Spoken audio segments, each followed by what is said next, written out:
తుఫాను కారణంగా వీచిన రాకాసి గాలులకు కృష్ణా జిల్లా వ్యాప్తంగా అరటి పంట నేలకూలింది. అరటి తోటలు పూర్తిగా నాశనమైపోవడంతో భద్రరాజుపాలెం రైతులు లబోదిబోమంటున్నారు.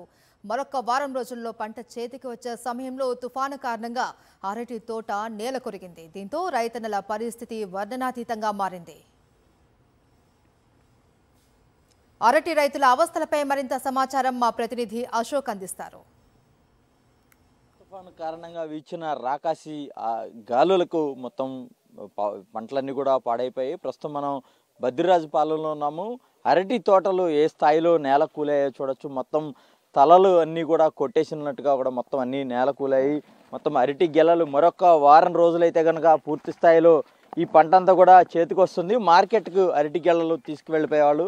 అయితే ఇప్పుడు అరటి తోటలో కనీసం ఏ ఒక్క గెల కూడా పనికొచ్చే పరిస్థితి లేదు. మొత్తం కూడా సర్వం నష్టపోయిన పరిస్థితి మనకు కనబడుతోంది. ఎందుకంటే దాదాపుగా 90 నుంచి 100 కిలోమీటర్ల పైబడి బలమైన ఈదురుగాలు వీచాయి. దీంతో అరటి పంట మొత్తం అన్ని చోట్ల కూడా ఇదే తరహాలో నేల కూలింది. మొత్తం అన్ని అరటి చెట్లు కూడా తలలు కొట్టేసినట్టుగా అంతా కింద పడిపోయిన పరిస్థితి. దీంతో రైతులు తీవ్రంగా నష్టపోయారు. అయితే మనతో పాటు మాట్లాడేందుకు ఈ అరటి తోటకు సంబంధించిన రైతు ఉన్నారు. ఆయనతో మాట్లాడే ప్రయత్నం అయితే చేద్దాము. మొత్తం ఎన్ని ఎకరాలు వేసారండి? ఎంత పెట్టుబడి పెట్టారు మీరు? 2 ఎకరాలు వేసామండి. పెట్టుబడి 1,50,000 నుంచి 2 లక్షల దాకా అయింది. 4 లక్షలు లాస్ పోయింది. అంటే మామూలుగా ఇది పూర్తి స్థాయిలో మీకు అందుబాటులోకి వస్తే పంట అంతా ఒక వారం రోజుల్లో ఒక గెల ఎంత ధర పలుకుతుంది? 200 పడుతుందండి ఇప్పుడు మార్కెట్. ఒక గెల వచ్చి మొత్తం పడిపోయిందండి. ఒక్క గెల కూడా మనకు వచ్చే పరిస్థితులు లేదు.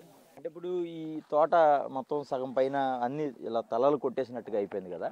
ఇదంతా క్లియర్ చేసి మళ్ళీ మీరు ఫ్రెష్గా మళ్ళీ ఇక్కడ వ్యవసాయం ప్రారంభించాలంటే మళ్ళీ ఎంత ఖర్చు అవుతుంది? మళ్ళీ 20 నుంచి 30 వేలు దాకా అవుతుందండి. మళ్ళీ ఫ్రెష్గా మొదలు పెట్టాలంటే వ్యవసాయం ఒక ఎకరానికి.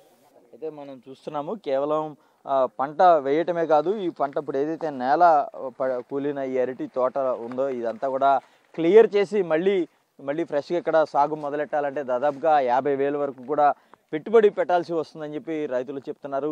మరొక్క వారం రోజులు ఉంటే కనుక ఒక్కొక్క గెలకు దాదాపుగా 200 రూపాయల మేర ఆదాయం వచ్చే పరిస్థితి ఉండేది. కానీ ఇప్పుడు ఇంకా పూర్తిగా తయారవ్వలేదు. రైతులు పడుతున్న అవస్థను తెలుసుకునేందుకు వైఎస్ఆర్సీపీ నాయకులు కూడా క్షేత్రస్థాయిలో పరిశీలిస్తున్న పరిస్థితి కనబడుతుంది. మనతో పాటు కైలే అనిల్ కుమార్ ఉన్నారు. ఆయనతో కూడా మాట్లాడే ప్రయత్నం చేద్దాం. సార్, ఇప్పుడు వరి పంటలు చూశారు, ఈ అరటి తోటలు కూడా చూస్తున్నారు. ఇక్కడ రైతు పడుతున్న ఆవేదన చాలా దారుణంగా ఉందని చెప్పుకోవచ్చు.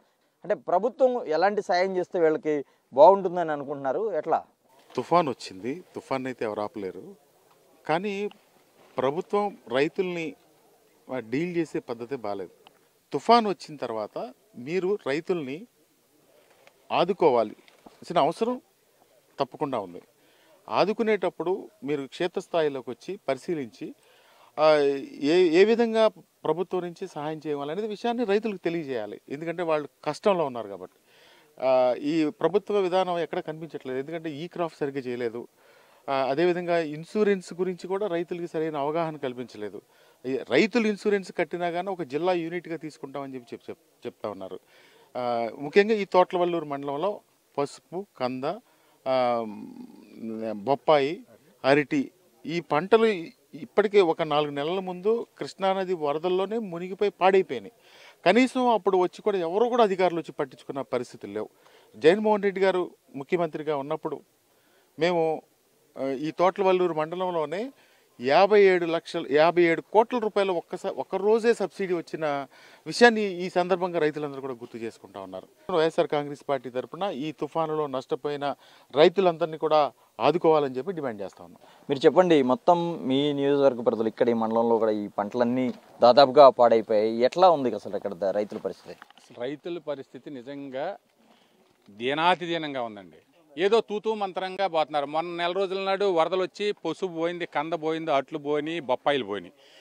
వాళ్ళు ఏదో నమోదు చేశారు తూతూ మంత్రంగా. ఇంతవరకు మేము అసలు దానికి ఏం ఇస్తాం అనేది పంట నష్టపరిహారం ఇంతవరకు చెప్పాల. మళ్ళీ ఇప్పుడు ఇదండి.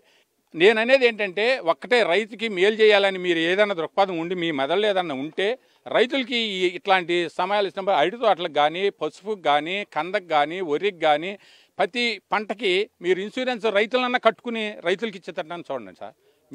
మేము 4-5 వేలు అయినా రైతులు అట్లు కట్టుకుంటాడు, ఇన్సూరెన్స్ కట్టుకుంటాడు. ఇప్పుడు ఇది వచ్చింది 4 లక్షలు అతను చేను అమ్ముకున్నాడు, అతను 4 లక్షల దండగా.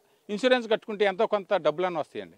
ఈ ప్రభుత్వంలో కనీసం రైతులకు ఇన్సూరెన్సు ప్రభుత్వం ఇవ్వకపోగా రైతుల నుంచి కూడా కనీసం కట్టించుకోలేదు, లేదంటే ఆ ఇన్సూరెన్స్ చేసుకుంటే ఈ పంటలకు ఎంతో కొంత నష్టం అన్నా తమకు మిగిలేదనేది వాళ్ళు చెప్తున్న పరిస్థితి కనబడింది. ఇప్పటికైనా సరే ప్రభుత్వం స్పందించాలి, ప్రతి ఒక్క రైతుని ఆదుకోవాలని చెప్పి వైఎస్ఆర్సీపీ నేతలు కావచ్చు, రైతులు డిమాండ్ చేస్తున్న పరిస్థితి కనబడుతుంది.